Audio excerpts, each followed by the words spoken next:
So, Shannon, what do you read into this? Make it nothing. The same thing I make of everything that I see on IG for the most part, Skip. We have to infer. We see somebody post the money. Oh, man, they loaded. They got a boatload of money. We see somebody posted up in front of cars. Man, look at the fleet they got. And they probably in front of rental cars.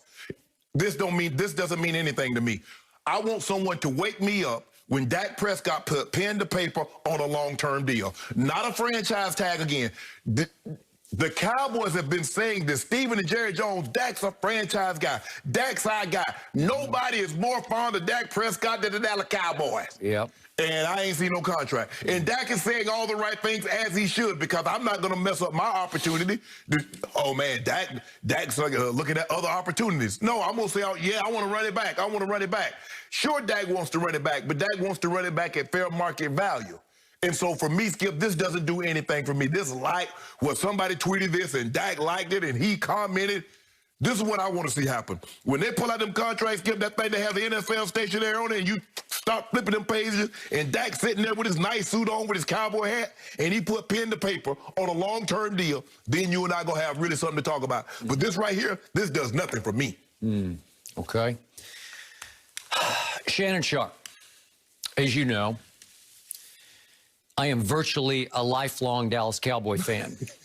It's not quite lifelong because they weren't born until after I was born. Yeah, okay, 1960. So not until I was 9 years old. Yeah. So in my 10th year on this planet, my uncle, who lived in Dallas, actually took me to a game at the old Cotton Bowl. And I saw then what were called the St. Louis Cardinals, a football team, as well as a baseball team, play the Dallas Cowboys and win that day. But I was smitten for life in large part because of the stars on the shoulder pads in those days. Do you remember those days? I do. And on the side of the helmet. They wear them sometime in their throwbacks, Skip. Don't they wear them sometime for their throwbacks? Every once in a while, they do. So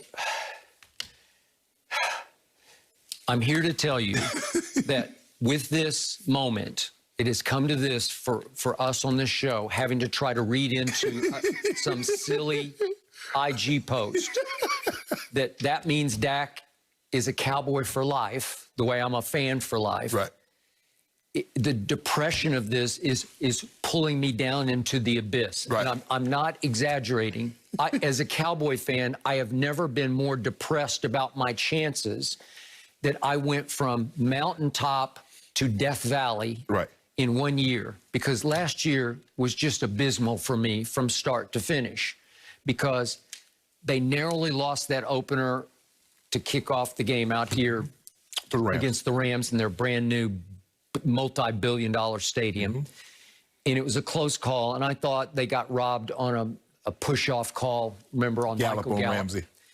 And they lost. And then it went from bad to worse, and you know the rest of the story. And then Dak was lost in the 5th game, and it was just a long, miserable year in which they actually had a little bounce back at the end that cost them some crucial draft spots, right? Yeah, you slid down three or four spots.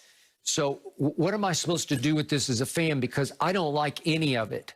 Dak is now engaged in a public PR battle with Jerry and Stephen Jones. They've got their radio shows. Dak's got Instagram. IG. and he's trying to win in the court of public opinion by saying, hey, that's the only way I see it. I want to be a Cowboy for life. Blake, you and I. And the depressing thing about this is Blake Jarwin was lost in the first game of the year at the Rams. He was gone for the year. He was the guy that Dak called maybe the best athlete on the team. Best athlete on the team? Well, they should have become close, Skip, because they probably was rehabbing together. Blake was, you know, I don't know with the protocols how it was. Could you still be at the facility? I don't know. Right. So now I hear all kinds of conjecture and speculation about the extent of Dak's career-threatening injury, that he needed a second surgery to get right, which is not unusual, as you pointed out. But it's depressing to me because I don't know. That puts another X factor into this equation of, what if he can't move the way he used to move? What if it somehow affects his platform throwing, where when he strides into it, he's not comfortable and he loses a touch of accuracy? Because he can be deadly accurate when he gets in a rhythm. And yet, I'm damned if I do and damned if I don't, because I don't want to lose Dak Prescott.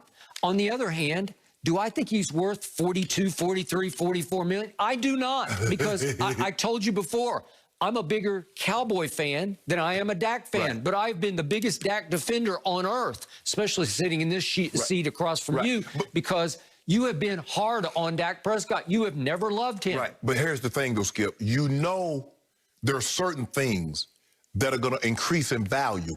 So even though it might be high at the time that you want to purchase it, it's best that you go ahead and purchase it now as opposed to waiting down the road, because the value is only going to increase. That's what it is with like quarterbacks. Okay, but what you're telling me is now you have to overpay even more to keep him? Yes. Is that what you're saying? Because when you had the opportunity, what would have been you thought a slight overpay at 38, 39 million, you feel is going to be grossly overpaid at 40, 41 million. Even last year at, what was that tag, 33, well, 31. 30, it went up to 30, it's about 32. Let's call it 32. Okay. He still ate up the largest chunk of any team salary cap in the NFL because some of those deals, the Mahomes, the Deshaun deals, were low to start with. Well, see, Skip, with the 31 points, when you say 32 million, Skip, there is no proration. No. So you put all... You got to swallow it right here, right now. Right now. Okay? And what did we get for it? We got nothing. You got 5 games. Okay, you got 5 games, but they were on their way to losing the Giants game when he went down.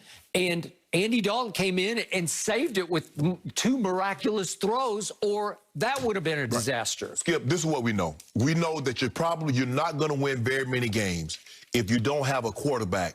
Also, if you have uncertainty, you have a quarterback, but does he want out? The situation with Russell Wilson, the situation with Dak Prescott with the contract extension, that's the same as not having a quarterback, because everybody's looking around, man, I wonder if Dak gonna be here. Is Dak coming? Is Dak going? Is Russ gonna be here? Is Russ not gonna be here? So you have uncertainty at that position. It's the one position you want to have absolute certainty at. Right.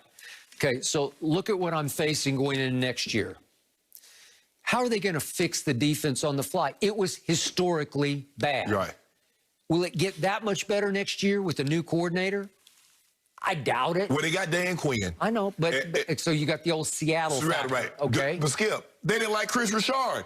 Chris Richard learned that defense under Dan Quinn. Okay, so that's what I'm saying. Are they going to be appreciably, markedly better, dramatically better? I doubt it. Skip, and did we see Dan Quinn's defenses in Atlanta? How were they? It was terrible. People need to understand, look, it's easy to call a defense when you got Sherm, you got Earl Thomas, you got B-Wag, you got KJ Wright, you got the Bennett, you got Cliff April, you got those guys in their prime, Skip. Cam Chancellor. It's easy to call defense when you got those young dogs like that. They were young dogs. I'm not sure there's ever been a hotter defense than that one got hot. And they were stretch. And basically, they all came in damn near around the same time, 2011, 2012, all that, 2013, all of them. So you got them 22, 23, 24, 25, and they hungry. Yep. So, and then, Dan Quinn doing that defense. Look at what he got in Atlanta when he didn't have those dogs. Okay, now, turn it back to Jerry Jones. Think of the torment that I have to undergo on a daily basis on this show, because what has Jerry's reputation been? His whole career in Dallas. Jerry normally overpays. Yeah. And he dramatically overpaid just about everybody, starting with the running back. Can I condemn Jerry? Because I wanted him paid, and I had no problem with it, but he came back not himself. Right. As I keep telling you, it's like he was in Cabo and he's still running in Cabo sand. We saw the video of him running in Cabo sand. It looks like he's doing it in games to this day. He never looked like he got back in great shape. He lost a touch of burst, and that's all you need to lose in this league, and all of a sudden, you're just pretty good. You're just a power back now. Okay, you're a power back, and he's okay, but he's not worth the most money any back gets paid in this league. Right. And DeMarcus Lawrence, he comes and he goes. I see flashes, but I don't see consistent terror. Yeah, 20 million. You're supposed to be in the Pro. For 20 million a year, the D lineman, you got to be in the Pro Bowl every year. You got to. And Amari Cooper, they feared that the rival Washington football team was going to snatch him up for some record price for a receiver. So they said, okay, let's go to $21 million to keep him. Did he have a $21 million year? No, he did not. Let's be Skip, and you and I, we agree with this. Amari, it's hard for me to see Amari as a top 10 receiver. When you get down to it, Skip, when you get to the Tay Adams, the D. Hopkins, and all those guys, Stephon Diggs, the Tyreek Hills, it's hard to see him as a top 10 receiver. Right. The kid, A.J. Brown in Tennessee. When you look at all these receivers, Justin Jefferson, you're like, is he really the highest? Julio, even though Julio was hurt, is he really the highest? Wow. Wow. Okay. Then look at my linebacker, Jalen Smith. Half the time last year, he just looked lost to me. I know he tries hard. He's got a big heart. Yeah. He's a good kid. We had him on the show at the Super Bowl. I like him. I root for him. Yes. But I can't love him because he feels overpaid. He's out of position a lot. He's out of position. It's like chicken with head cut off, the old cliche from the barnyard, right? That's what, just running crazy, running the wrong way. I don't know. How can I love that? Well, everywhere I turn, overpay, except the